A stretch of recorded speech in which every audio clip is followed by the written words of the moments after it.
Dernier carré de Roland Garros, Carlos Alcaraz, Novak Djokovic, Casper Ruud, Alexander Zverev, de très belles affiches en demi-finale. Allez, c'est tout de suite qu'il faut commencer à en parler évidemment de cette demi-finale que tout le monde attendait, que tout le monde voulait après le tirage au sort.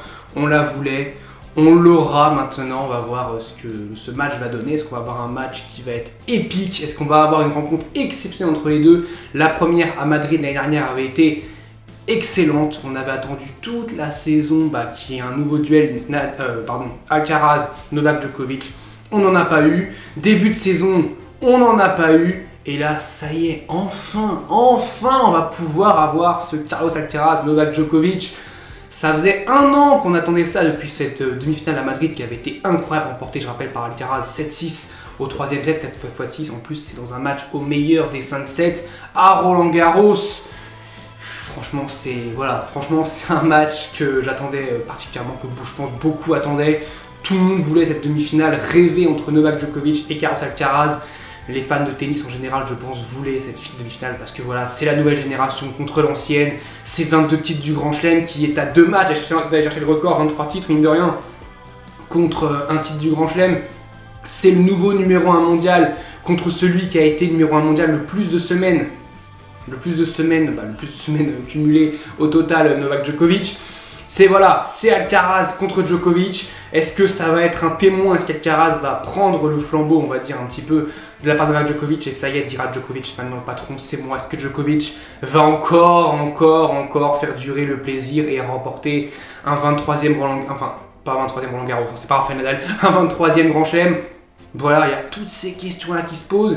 J'ai l'impression que sur l'impression laissée, Alcaraz m'impressionne plus que Novak Djokovic depuis le début de la quinzaine. Je rappelle, il a fait quand même d'énormes matchs contre Shapovalov. Shapovalov, c'était plus une référence, maintenant surtout pas sur terre battue, mais il faut quand même le claquer en 3-7.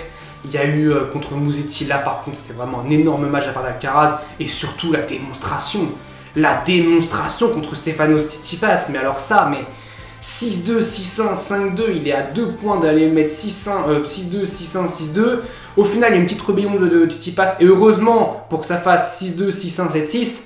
Mais sans cette rébellion, il prend une doudoune, mais monumentale, et il était impuissant sur le court. On a senti un Tsitsipas impuissant, mais il a dit qu'il avait pris des cachets avant, et que du coup ça l'avait un petit peu perturbé, et que ça l'avait un petit peu endormi sur les 2 premiers sets. Mais bon, même, il y avait la foudre Alcaraz, mais il est passé, mais il a mangé Tsitsipas, mais d'une manière, mais c'est dingue. Tsitsipas, je rappelle qu'il était en finale il y a 2 ans à Roland Garros, c'était lui qui était vu comme le nouveau vainqueur de Roland Garros après Rafael Nadal, après Djokovic, comme Dominic Thiem d'ailleurs il y a 4 ans, mais là, voilà, Alcaraz il l'a éteint. La marge qu'Alcaraz par rapport à Tsitsipas, qui est 5e mondial, qui est excellent sur terre battue, la marge, elle est dingue en fait, ça fait peur, ça me fait peur pour Tsitsipas. Parce que je me dis, Tsitsipas, là voilà, en termes de Grand Chelem, il a peut-être raté sa chance de gagner un Grand Chelem, au Roland Garros 2021, parce que là, c'est catastrophique. Se faire manger comme ça par Alcaraz, et c'est pas la première fois que ça arrive de se faire manger comme ça par Alcaraz. Moi, pour lui, franchement, je serais inquiet pour lui, parce que là, franchement, c'est dur pour lui, Pour Novak Djokovic, ça a été aussi un parcours très compliqué. Je rappelle le 3e tour contre Davidovich Fokina, où il est quand même à ça de perdre au moins un set, il est quand même pas loin du tout de perdre un set. Contre Varillas, le 8e, c'était un peu plus tranquille, c'était pas non plus un joueur d'un calibre très élevé. Et puis ce quart contre Khachanov, mine de rien, un très bon quart de finale de Khachanov. Pendant 2 sets, Djokovic ne se procure pas une seule balle de break. Et on parle du meilleur retourneur de l'histoire, pour beaucoup, du meilleur retourneur de l'histoire, en tout cas du moment, Novak Djokovic, face à Karen Khachanov, sur terre battue, donc une surface où il peut y avoir pas mal de break. Et il n'a pas eu une seule balle de break pendant 2 sets. Une seule balle de break, il y a quand même pas mal de jeux, puisque ça fait 6-4, 7-6, donc c'est-à-dire qu'il y a quand même pas mal de jeux de la part, au moins 10 de la part de Karen Khachanov, voire d'ailleurs 10 tout court, ouais, peut-être 10 jeux de la part de Khachanov, pas une seule balle de break pour Djokovic. C'est quand même pas mal ce qu'a fait Khachanov, et pourtant, on se retrouve à un set partout. Alors il prend le premier set, on sent que Djokovic est un petit peu compliqué, et le deuxième set, on sent que Djokovic sur ses jeux de service commence à monter en puissance. Alors sur les jeux de retour, c'est un peu compliqué, mais sur les jeux de service, il commence à monter en puissance, et le tie-break qu'il fait, non mais... Djokovic était vrai que de toute façon c'est cheat code. J'ai vu une stat comme quoi il a fait 0 faute directe sur les 5 tie-breaks qu'il a joué à Roland Garros.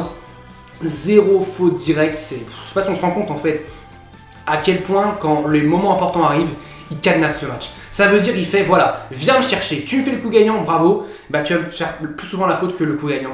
Et on l'a vu avec Kachanov, on l'a vu, on l'a vu avec David Fokina, c'est vas-y, viens me chercher, viens me prendre le point, vas-y, je vais te la ramener 20, 25, 30 fois s'il faut, mais alors vas-y, va me prendre le point. Et fais ça contre Djokovic, tu vas le faire une fois, peut-être deux, mais dans un tie-break il faut remporter 7 points. Alors si tu le fais 2 fois, bah voilà, ça te coûte cher, il faut des points gratuits, ce qui va pas te donner. Les aces et services gagnants, comme par hasard, il y en a eu dans le match, bah il n'y en a pas eu dans le tie-break, comme par hasard. C'est dingue, Djokovic dans un tie-break, c'est plus le même joueur, il sait que c'est le moment où il faut verrouiller 7. En plus, il savait qu'à ce moment-là, c'était très compliqué pour Kachanov de s'en remettre parce qu'il faisait 2 très bons sets et s'il en perd un, ça aurait fait très mal et on l'a vu derrière, ça a entre guillemets déroulé pour Djokovic, même si le quatrième il s'est fait un petit peu peur, s'il break d'entrée, Kachanov revient. Tu te dis, ah, pourquoi pas, il revient à 4 partout, il se débreak à 4-3, il revient à 4 partout, et là, à 4 partout, tu sais pas ce qui se passe, il rebreak direct, après il remporte le match.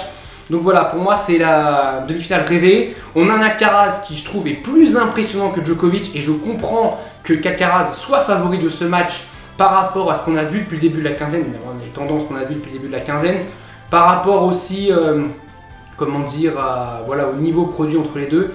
Mais il y a quelque chose qui me dérange et qui maintenant avec l'expérience on se dit c'est Novak Djokovic. C'est Novak Djokovic et même s'il n'est pas bien, on sait qu'en demi-finale, Novak Djokovic c'est plus le même joueur du tout.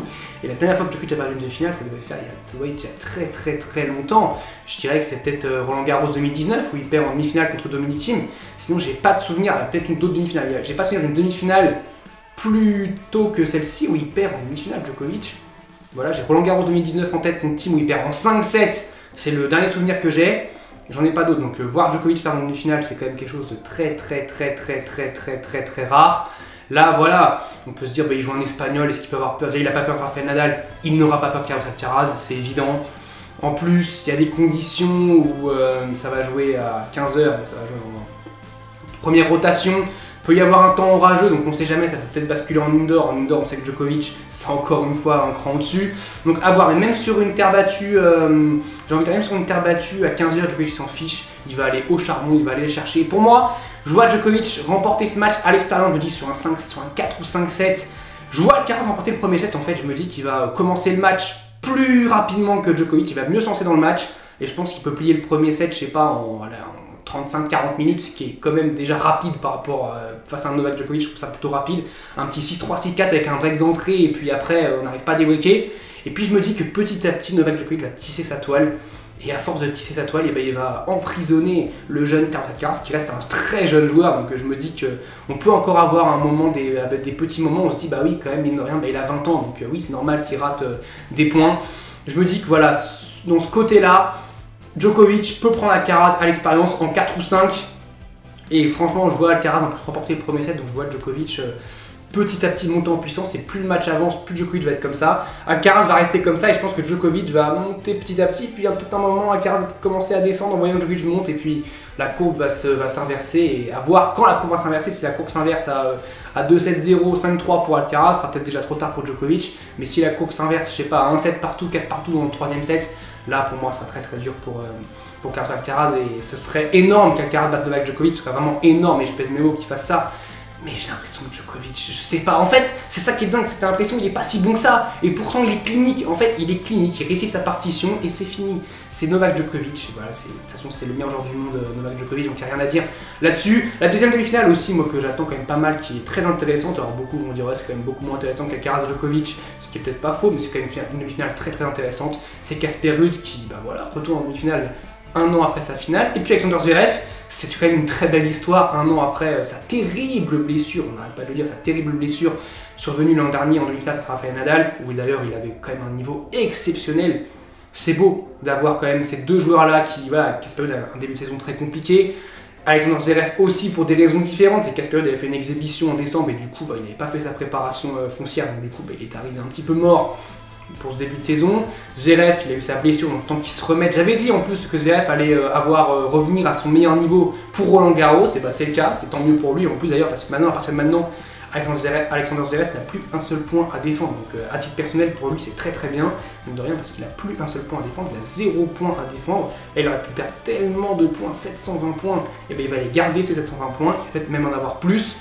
Sur ce match-là, c'est compliqué parce qu'on a un Rude, j'ai envie de dire, il profite un petit peu à un tableau assez tranquille, mais il en profite, ce qui est déjà très bien, parce que beaucoup n'en profitent pas. Il a profité aussi d'un Holger Rune qui était absent pendant pendant 2 sets. Il a fait 30 fautes directes en 2 sets. Je sais pas si on se rend compte à quel point c'est énorme.